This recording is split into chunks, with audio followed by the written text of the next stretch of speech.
आइए साहब, हम बिरहा सिंगर सीमा सरगम रउआ सब लोगन के बीच में एक नया धमाका फिर यह आंसू एंटरटेनमेंट के बैनर तले निर्माता बड़े भैया आदरणीय आप राम जन्म यादव और आशीर्वाद राम आश्रय कवि जी, दशरथ कवि जी, आदरणीय आप कल्पनाथ यादव जी और सहयोग में बेचू यादव, रंजीत यादव और लोरिक यादव, मनोज यादव, जितेंद्र यादव, एडवोकेट रउआ सब लोगन के देख रेख में एवनी बिरहा के भेजा तनी और भैया बाबू दादा चाचा चाची लोगन से हमार हाथ जोड़ के गोड़ छू के गोड़ लागत तनी।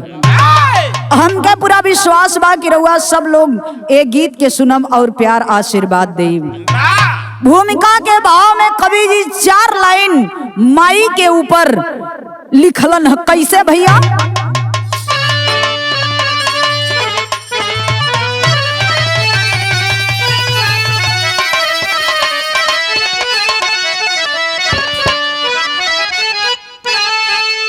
मोल ममता की कोई चुकाएगा क्या? ममता बिकती नहीं मोल बाजार में।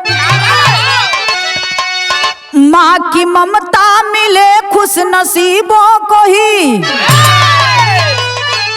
आंचल में जिसके सुख का ही भंडार है। आज परिवेश बदलता गया, अरे गर्दिश में फंस गई माँ की ममता। जहाँ गलती अपराध क्षम यदि कोई करे, दूसरे माँ के जैसा है क्षमता कहाँ।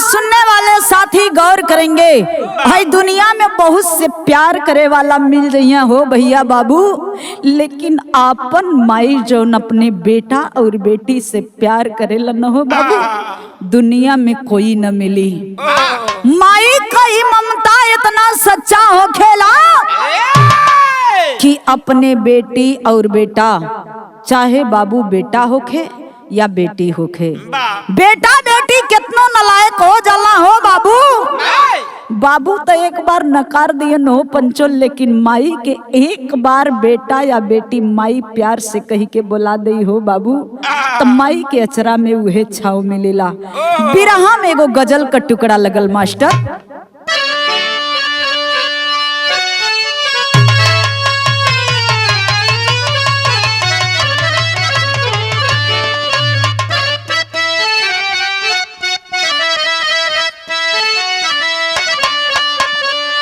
जहाँ आदमी भी काला और जहाँ आदमी भी काला, वो बाजार ना कहाला। जहाँ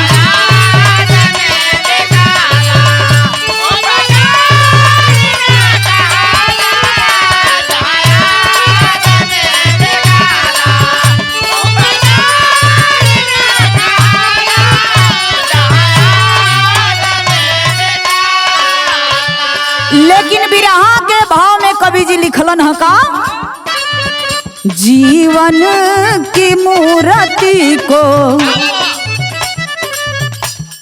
ई जीवन ऐसन चीज होला माई बदे, जीवन के मूर्ति को साचे में माँ संवारे।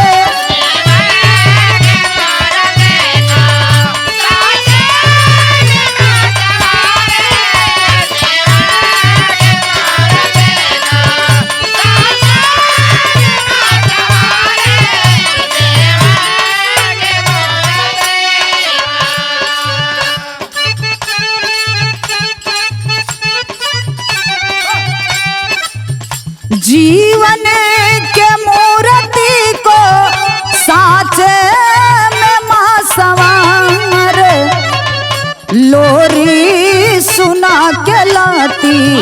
लोरी सुना के लाती कदमों में चाँद तारे।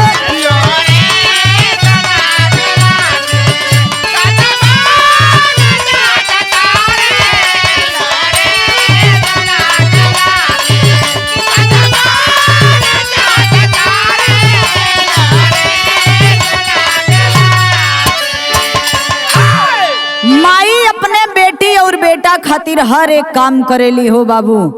बेटा जब सुतेला नहीं तब माई लोरी सुना के बेटा के अपना सुतावेली। बिरहा का कहानी शुरुआत हो गई बाबू। नजम का लाइन लगल आवा।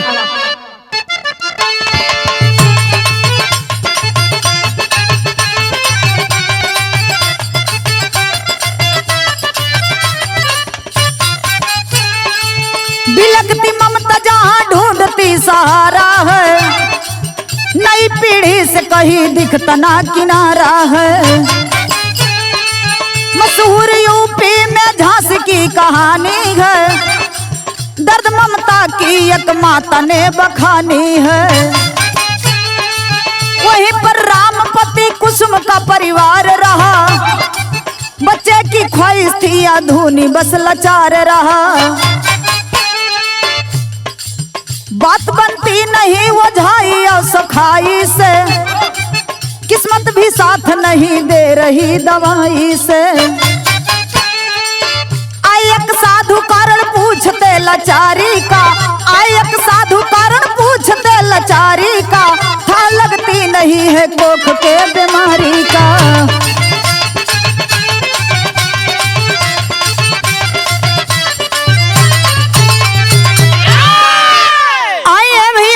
बिरहा के कहानी के समझ लिहल जाओ। यही अपने उत्तर प्रदेश के रहे वाला झांसी के जेकर नाम बतावल गई रामपति। रामपति के दुल्हन का नाम कुसुम देवी। ए बाबू बड़ा सुखी परिवार बा, धन दौलत का कोनो कमी नहीं बा, लेकिन एगो चिराग का कमी बा हो बाबू। भगवान ने कहू औलाद नहीं देले हुवन। एक दिन मन गिरा के कुसुम देवी द्वार पे बैठल बाड़ी, तबले एक साधु बाबा अइलन। जब साधु बाबा अइलन तो साधु बाबा ओ कुसुम देवी से भिक्षा मांगे लगलन। जब भिक्षा लेवे अंदर जाए लगली हो बाबू, तो साधु बाबा बोला के एक ठे बात पूछलन। कलन की बेटा भिक्षा तो बाद में दीहा, लेकिन ई बतावा तोहर मुहवा काहे गिरल बा, काहे मरा मन गिरा के बैठल बाड़ू। अखिया में आंसू लेके कुसुम देवी काली बाबा हो, धन दौलत का हमरे कमी नहीं बा बाबा, लेकिन एगो औलाद बिना ई गोदिया सोना बा हो बाबा। एगो औलाद मिल जाइत न बाबा तो हमार सपना साकार हो जाइत हो बाबा।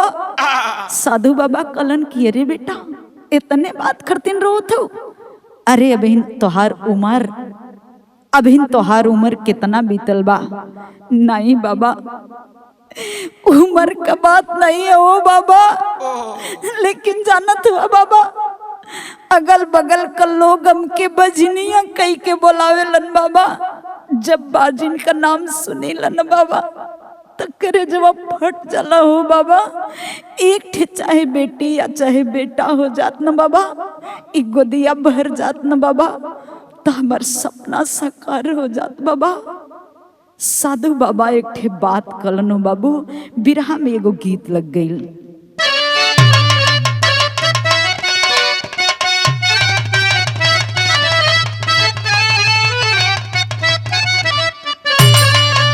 गीत के अंदाज बा कि हम पीरितिया वो हम पीरितिया, हम पीरितिया के रीतिया न जनली कि जिंदगी जवाल हो गई।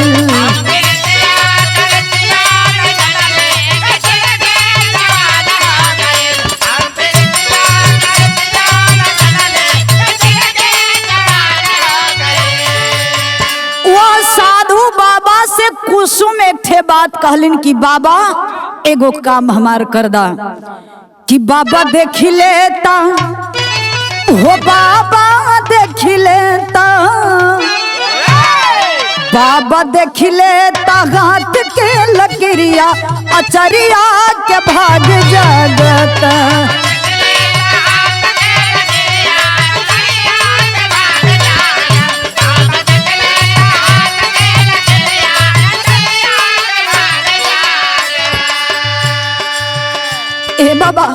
ए बाबा हई हमरा हथवा में देखी हमरा बेटा और बेटी का सुख लिखल बा का बाबा?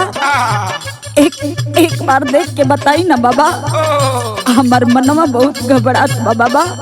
एगो हमार बात सुना, उ कुसुम देवी बतावे हो बाबू। का बतावे?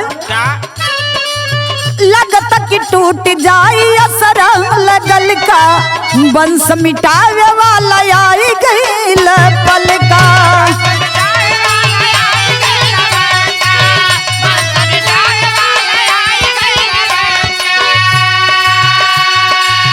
ये बाबा फेरी देता एक बेरी नजरिया, बाबा फेरी देता एक बेरी नजरिया, अचरिया के बहाग जा।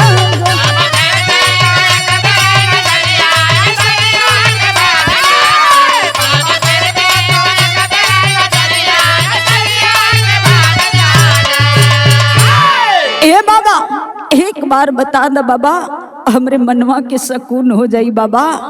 जब इतना बात जोगी बाबा सुनलन हो बाबू तो एक ठे बात कहलन का,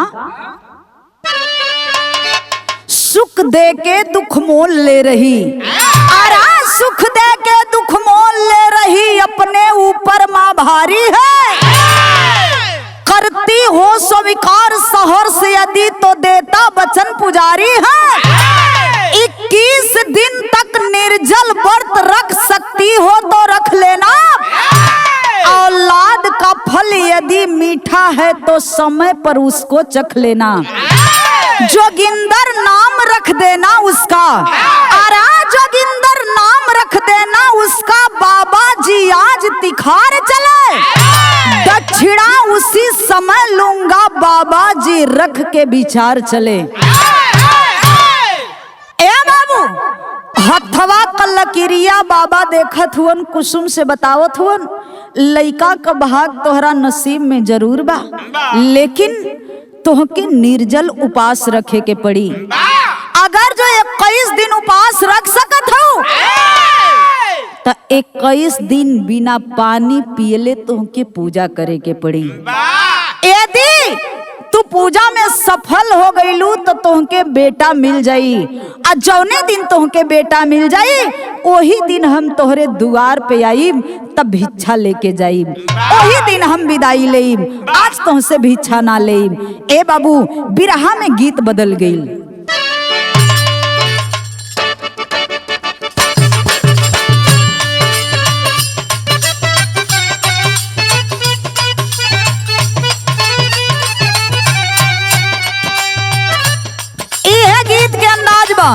कोनो दुल्ही बड़ा परेशान भी है, अब इतना परेशान भी है, अपना मन से धो के बुला के एक बात कहलस, ए परवीर जी देखो ई तोहरे नियर कोनो मर्द रहे, एने ओने मुंह मारे आ घर के सामान पे ध्यान न देव। एक दिन मेहररुआ कहलस का,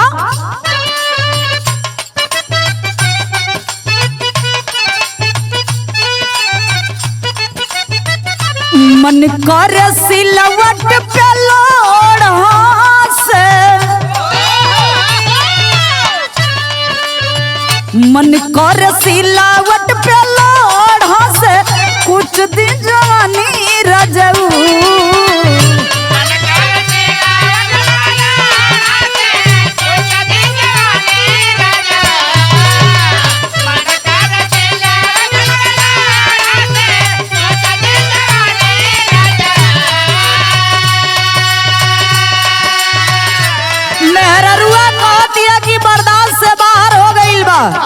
जवन तू एने ओने खेला करत ना, मन कर सिलावट पे लोढ़ा से, कुछ दी जवानी रजऊ। कौन सावती संग काट तड़ा चमनी, लगा के मच्छरदानी रजऊ।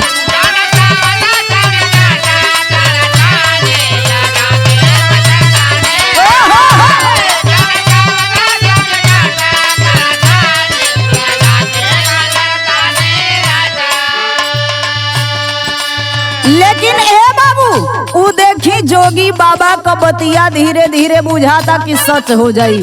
भई का धीरे धीरे बीते लागल दिनवा त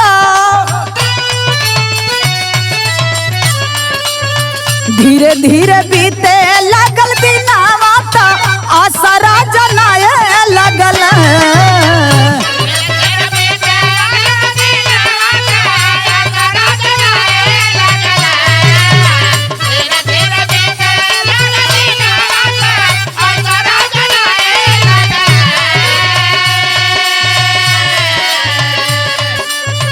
धीरे धीरे बीते लागल दिनवा त आसरा जनाए लगल।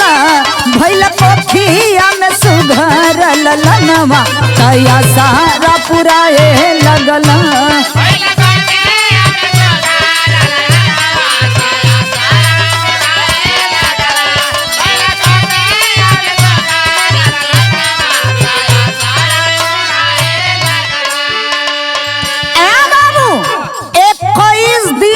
निर्जल भूखल रह गईली। निर्जल भूखले का मतलब हो बाबू 1 महीना के बाद प्रवीण जी पाँव भारी हो गई। आज जब दुल्ही का पाँव भारी हो गई, एक दिन अपना पति रामपति से बुला के कहलिन कि देखबा न हो साधु बाबा का बतिया सच हो गई, एगो काम न कर, हमके खटाई लिया के दे देता था, आज हमार खटाई खाए के बड़ा मन करता। होत का बा भैया, दोनों प्राणी मन में मन बड़ा खुश बाड़न, बहुत ही खुश बाड़न। बुझाता कि सारी दुनिया का सारी दौलत मिल गई बा। लेकिन भई का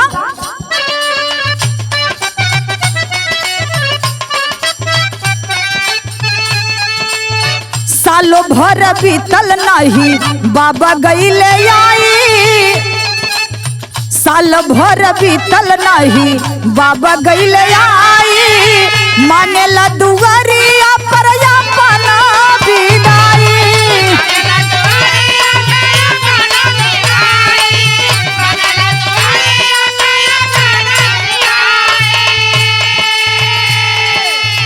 नौआ जोगिंदर धराई गईला, नमवा जोगिंदर धराई गईला, मन हरसाए लागल हो।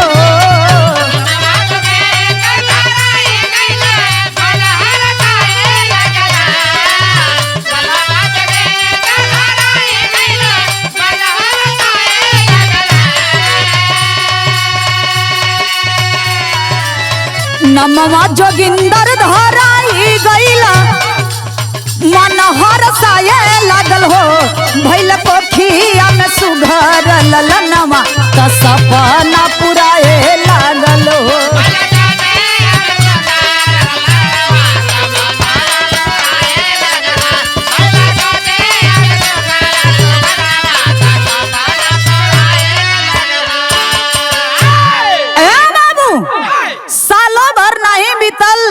पाँव भारी हो गई। धीरे धीरे जब 9 महीना बीतल हो बाबू, तब ले एक दिन जोगी बाबा घूमत टहरत दुआरवा पे आ गईलन।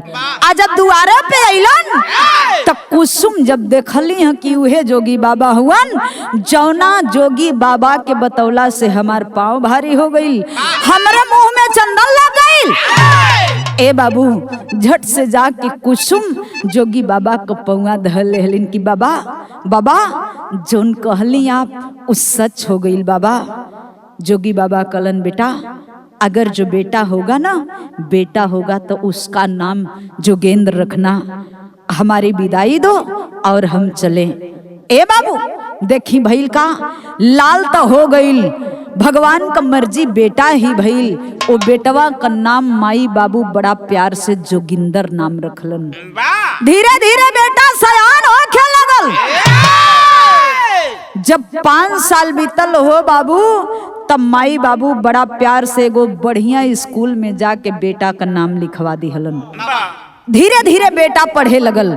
आ जब पढ़े लगल तो देखा भइल का भैया विदेशिया के अंदाज में बतावे के पड़ल।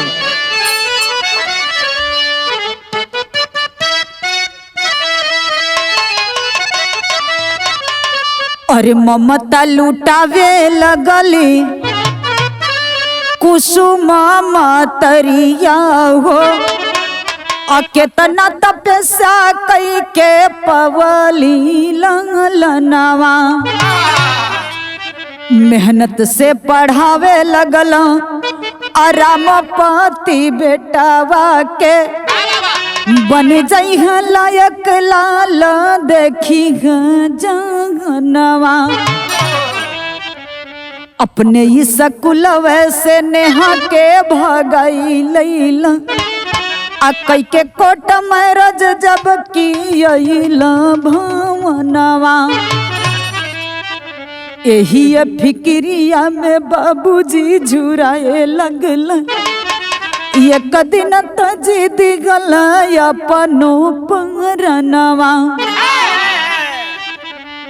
ए बाबू देखी यह विधि का विधान होला। ये पंचो बेटा तो हो गईल, बेटा का नाम लिखा दिहलन माई बाबू। बेटा पढ़े लगल, पढ़त पढ़त देखी सयान हो गईल। और जब बेटा सयान से जवान हो गईल हो बाबू, माई बाबू सोचे लगलन बेटवा हमार धीरे धीरे जवान होत बा, कुछ दिन औरी बीत जाई तब बेटा का बियाह करब। आज जब बेटा का बियाह करब तो घर में पतो हो जाई, हमार सारा दुख दूर हो जाई। ए बाबू ओई बिछवा में ए बाबू नेहा नाम के लड़की से प्यार हो गईल। आ जोगिंदर जब नेहा नाम के लड़की से प्यार कैलन हो बाबू, नेहवा कह देखा जोगिंदर तोहरे बिना अब हम जी न पाई। जोगिंदर कलन तू ना जी पैबू तो चल के स्कूलवा में से चला कचहरी, वही जो चल के कोर्ट मैरिज क के आज जब कोर्ट मैरिज हो जाई ता हम तो के सीधे फौरन लिया चलब अपना घरे। ए बाबू गईलन कोर्ट मैरिज हो गईल। आज जब कोर्ट मैरिज हो गईल तो सीधे अहर वहर नहीं ले आई के घरे खड़ा कर दलन। माई बाबू से कलन कि बाबू हम नेहा से बहुत प्यार करत रही, आ देखा हम कोर्ट मैरिज कर ले ही, अभी नहीं के संगे जिंदगी बिताई। ए बाबू जो ना समय रामपति सुल्लन हो बाबू, पैरे तले जमीन खिसक गई कि हम अपने बेटा के प्रति कौन कौन सपना सजावत रही, आज हमार बेटा हमरे सपना पे पानी फिर दलस। ए बाबू बाबू सोचत हुन चैन नहीं मिलत ह, धीरे धीरे सुखाए लगलन, खाना पानी छोड़ दिलन हो बाबू। एक दिन वो समय आयल कि रामपति इस दुनिया को छोड़ करके चल बसते हैं। आज जब ये दुनिया के छोड़ के चल गिलन बाबू तब बहिल का बिरहा में गीत बदल गिल।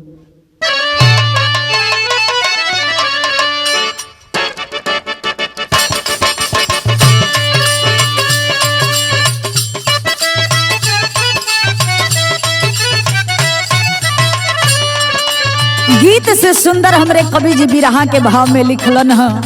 आज रामपति दुनिया के छोड़ के चल गईलन हो बाबू। कुसुम आंखों में आंसू लेकर के रो रही है और कह रही है क्या, रोवे कुसुम या जबन के या भोगिनिया हो,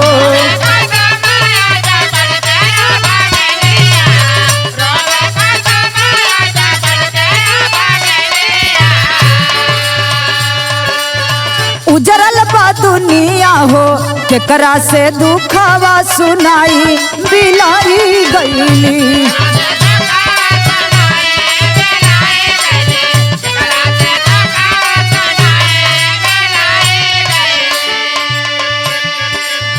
माई के लोर पूछे जोगिंदर ललनवा हो,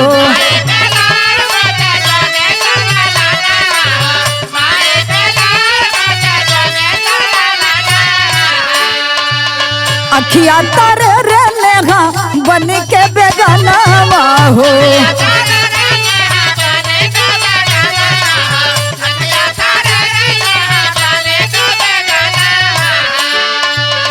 टाइम से दिल नाही भोजन एको जुनिया हो,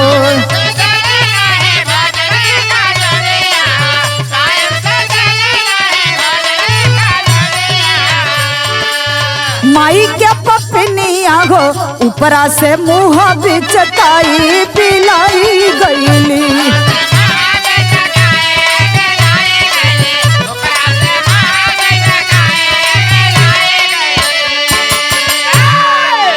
पंचो, बिरहा सुनने वाले साथी गौर करेंगे। रामपति इस दुनिया को छोड़ करके तो चल बसे। ए बाबू, रह गईली कुसुम, कुसुम तटुअरी हो गईली बाबू।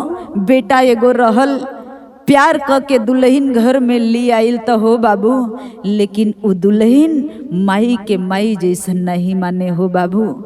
लाश दुआरे पे पड़ल बा, कुसुम आंख में आंसू लेके रोत ही सैया सैया छोड़ के चल गईला हमार नेवरिया, तब बीच मजेदार में छोड़ गईला हो सैया। केकरा सारे जियब हो सैया। जोगिंदर जाके माई के आस पूछत हुन कि माई रोवा मत, माई के समझावत हुन। आयहर हो बाबू, नेहा दुल्हिया जवन रहे अखिया तरेरे जोगिंदर के कि का परेशान भइल हुआ। जोगिंदर मनों मन सोचत हुन बाबू, बिरहा के शैली में बतावे के पड़ल।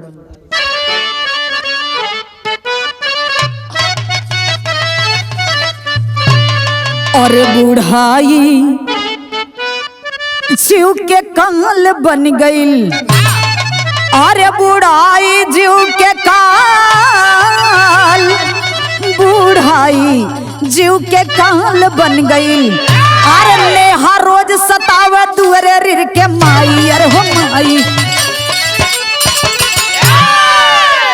ए बाबू, यहर देखी रामपति का तो अंतिम दाह संस्कार हो गई। धीरे धीरे समय आगे बढ़े लगल हो बाबू। माई जब खाना मांगे त नेहा झिझकार दे हो पंचो। माई के समय से खाना नहीं दे। अब माई जब नेहा के लगवा जाए न हो बाबू, तब माई के कभी लतवा से ढकेल दे तो कभी हथवा से ढकेल दे। माई अखिया में आंसू लेके सोचे लगली कि एगो बेटा खरतीन हम कितना तपस्या कैली, लेकिन हमार सब तपस्या बेकार हो गई। मनवा मन सोचत अली बाबू, लेकिन भइल का, बिरहा में गीत चेंज हो गई।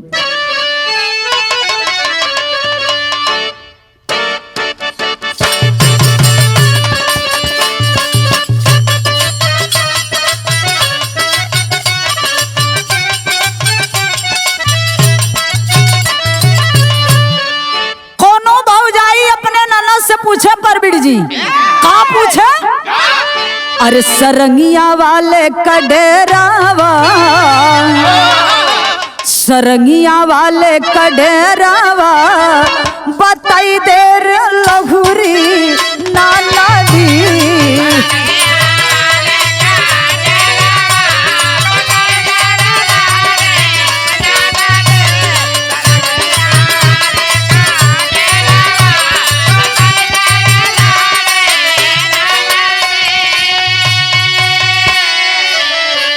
लेकिन बिरहा सुनने वाले साथी गौर करेंगे। माई एक दिन गईली नेहा से, कली नेहा बेटी हमार बड़ा जोर से भूख लगल बा, हो बेटी कुछ खाए के हो खत्म के दे दाना बेटी। ए पंचो, आज नेहा एक लात मारती है, और जब एक लात लागल न हो पंचो, तब बुढ़िया माई ढगरा गई हो। जब बुढ़िया माई ढगरा गई तब माई रो के बेटी समझ के कलश, बेटी तो के पतो नहीं अपन बेटी समझी ला हो बेटी, एक ठे हमार बात सुनला। आंख में आंसू लेके वो बुढ़िया मतारी रो रो के एक ठे बात कलश। का कहे भैया? अरे साझे का करनी साकार मिल जाई है, अरे साझे का करनी साकार मिल जाएगा, ना लगेगा बागनवा ए बेटी।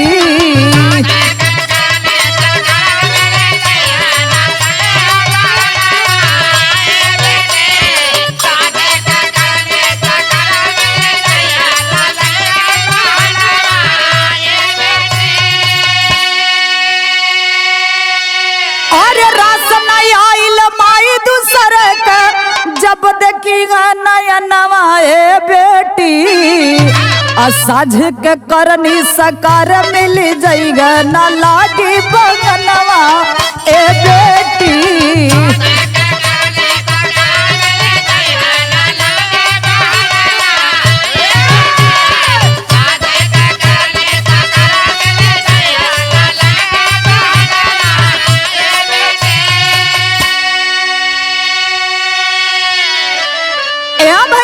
माई रोहत हरी आई है बतिया कहत हरी तबले नेहा कैलीन ह का अरे सुनत बात लाते से मरली नेहा टुअरी माई के आ देखी जोगिंदर बोले न पावे घाव करे जे दबाई के अरे घर से निकर जाए माहुर खियावल सगर खजनवा ए बेटी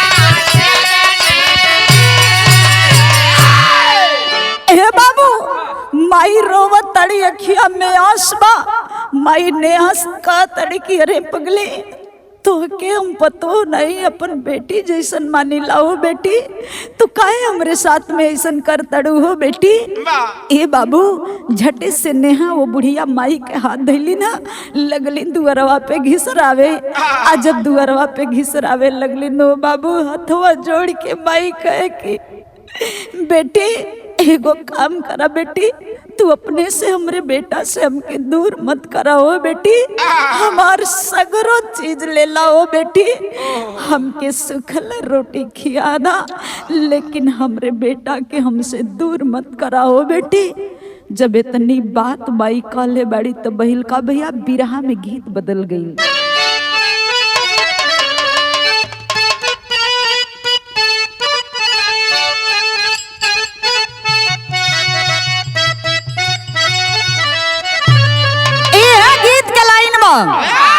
कि अरे ससुर न रहबे नैहर अरे ससुर न रहबे नैहर जाइब हम जरूर होती मिलल बा शराबी सैया मिलल बा शराबी सैया नौ सवे में चूर होती मिलल बा शराबी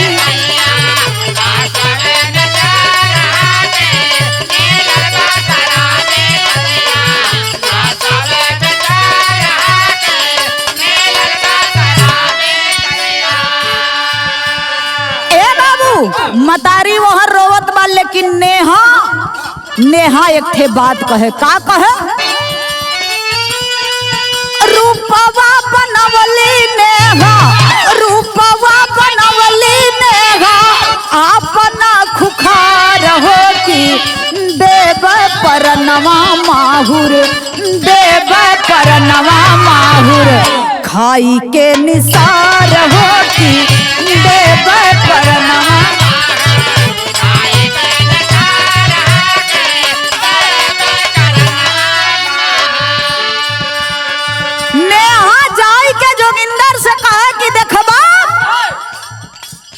दुई में से एगो चुन लो चाहे अपन माई या लुगाई दू में से एक ही रही नेहा कहे का दुई में से एक करई है माई या दुल्हनिया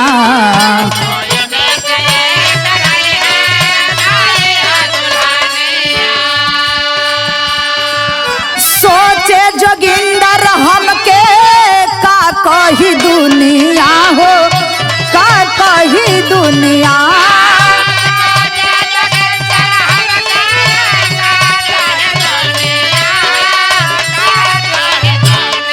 एक और खाई एक और खाई एक और कुआं बरियार हो की देव परनवा माहुर देव परनवा माहुर खाई के निसार होती देव परनवा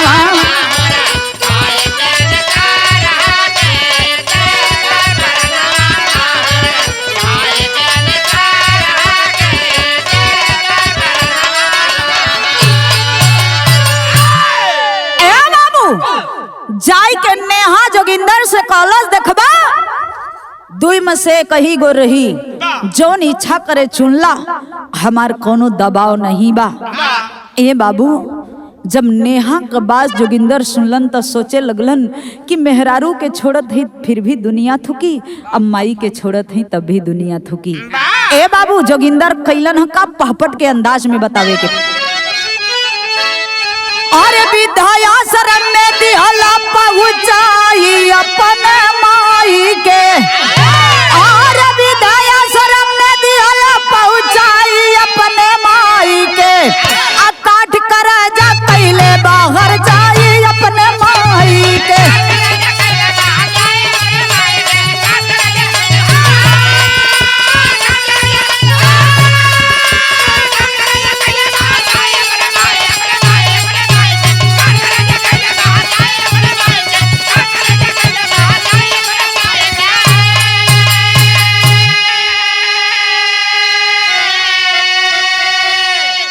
पत्नी के चक्कर में दिहला ममता के ठुकराई हो, अपन के अनाथ विद्याश्रम में दिनमा रही बिताई हो, अरे कबो कबो झलक दिया दिखलाई अपन माई के, दिल ना दुखई हने तो गरलू गई अपन माई के। हे पंचो बाहर माई का ममता देखी हो बाबू, ये होला माई का ममता।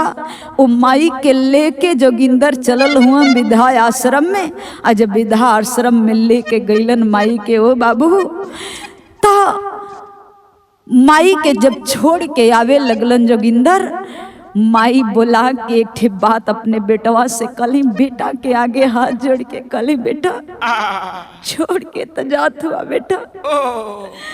माई का ममता ऐसा होला ना बेटा कि माई कबो ना सोचे कि हमार बेटी बेटा हमसे दूर रहे हो बेटा, लेकिन हो सकी ना बेटा, हो सकी तो कभी कभी अपन झलक हमके दिखा दिया हो बेटा, एक आध बार कभी आ जाइबा ना बेटा, तो हमरे दिल के सुकून मिल जाई हो बेटा, सुकून मिल जाई। सुन के जोगिंदर चल देलन, आ जब चल देलन तो देखी भइल का भैया अल्लाह के लाइन में प्रमाण मिलल।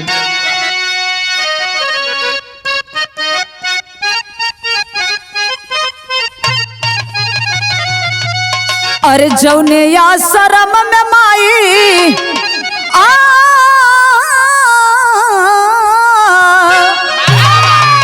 अरे जौने या शरम में माई काटली समैया बाबू, झंखेली माई अपन दर्द वो छुपा,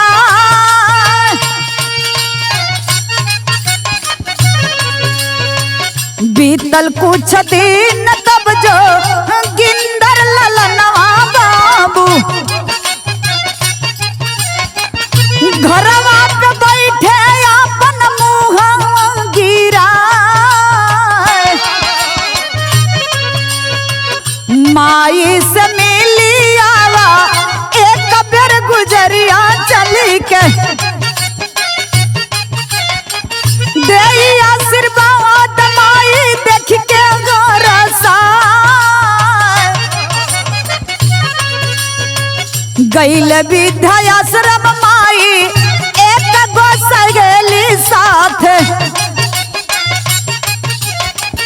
हंस हंस बात कुछ रंगी बतिया, देखी के नेहा जाके धैली चरणवा पंचो, कवने कसूर माई गईलू ये गाया,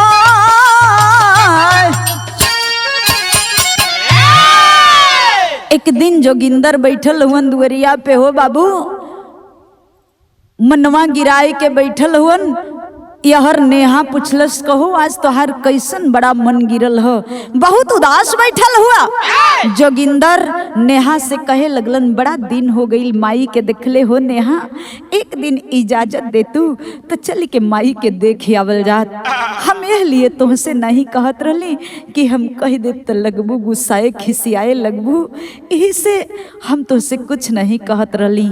ए बाबू नेहा और जोगिंदर विद्याश्रम में गईलन हो बाबू, आ जब आश्रम में पहुँचलन त देखी उ बुढ़िया माई एगो बुढ़िया के साथे बैठ के कुछ हंस हंस के बतियावत रहे। आ जब जोगिंदर नेहा देखलन हो बाबू, जोगिंदर तब पीछे रह गईलन। आ तबले नेहा दौड़ के जाय के झट से वो बुढ़िया मतारी का पैरवा पकड़ के लगलिन रोवे। उ बुढ़िया माई रहल के उ नेहा का जौन आपन माई बा, जौन पैदा कैलस नेहा के, उ नेहा का माई रहे ओ विद्याश्रम में। दोनों लोग बतियावत रहन जाय के यहाँ बाबू। नेहा पर पकड़ के लगल रोवे, कलश की माई आखिर तू कैसे यहाँ आ गईलू। यहाँ भइल का आखिरी अंदाज में खड़ी के लाइन में बतावे के पड़ल।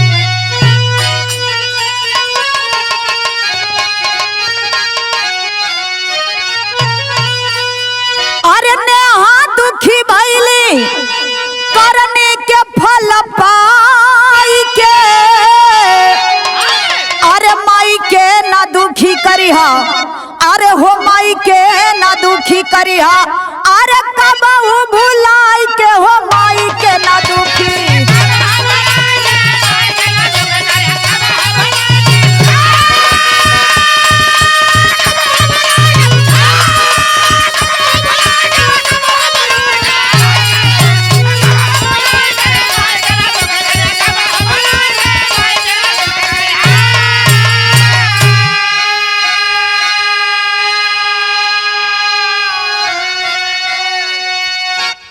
कमाई नहीं हर दूजे मिले ससुरार में, आकरी से वकाई कमी करी ना प्यार में।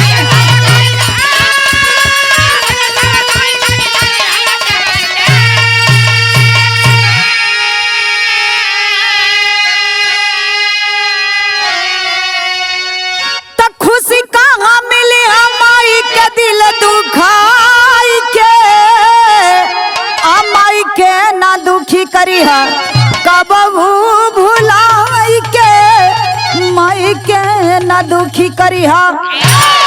नेहा जोगिंदर दोनों माई के लिए आई, आ घरवा पे लाई के करेला सेवकाई।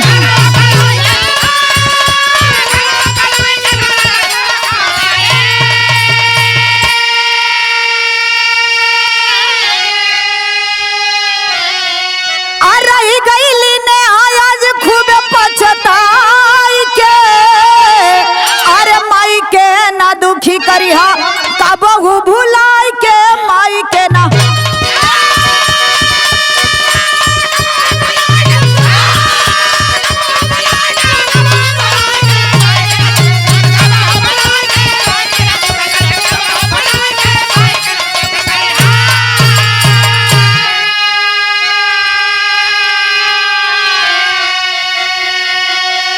गुर बिहारी गुर गणेश गुर रामलाल गुड़कारी, स्वर्ग बसे कवि चंदिका बच्चन जी बने पुजारी। अरे बुढ़ाई